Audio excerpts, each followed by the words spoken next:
produits exotiques et halal sont les stars des rayons des grandes surfaces. Leurs ventes sont en effet supérieures à celles de la plupart des marchés alimentaires, selon la dernière étude Xerfi France. Et la tendance devrait persister.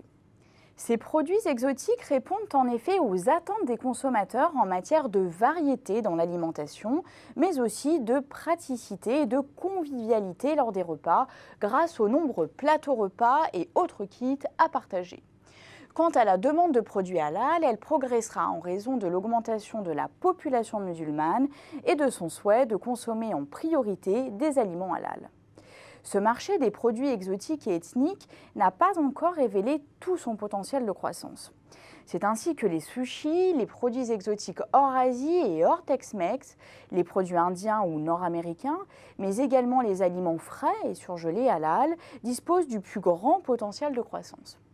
A l'inverse, les marges de progression sont plus modestes pour les produits d'épicerie asiatique, Tex-Mex et halal, ainsi que pour les produits frais asiatiques hors sushi.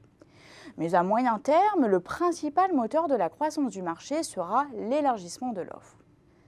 Pour fidéliser la clientèle, les opérateurs mettent de fait les bouchées doubles.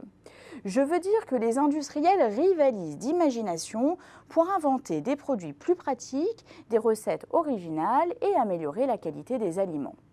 Tradition d'Asie de LDC propose par exemple un plateau à partager aux saveurs thaïlandaises. La recherche de praticité vaut également pour les emballages, avec la multiplication de formats micro-ondables ou nomades comme les box.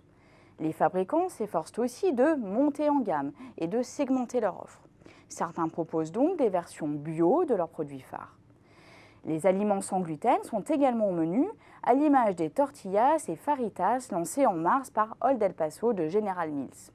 Autant de références plus qualitatives qui permettent d'améliorer l'image nutritionnelle des aliments exotiques et halal. Les distributeurs ne sont pas en reste et redoublent d'efforts pour promouvoir l'offre.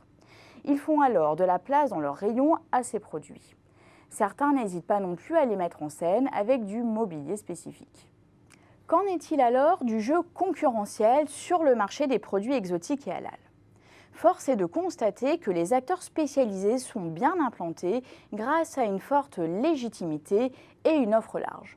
Leader des produits frais et surgelés halal en grande surface, Isla Délices de Zafir propose ainsi une centaine de références. Quant au groupe généraliste, ils se sont, eux, positionnés sur ce segment pour trouver des relais de croissance. Positionné sur le halal depuis une dizaine d'années, Fleury Michon a ainsi étendu son offre des jambons de volaille aux aides culinaires. Face à cette domination des grands acteurs spécialisés ou généralistes et au poids plutôt conséquent des MDD sur certains segments, difficile d'entrer sur le marché. Une solution pour les nouveaux acteurs consiste à s'associer avec des distributeurs soucieux d'élargir leur assortiment.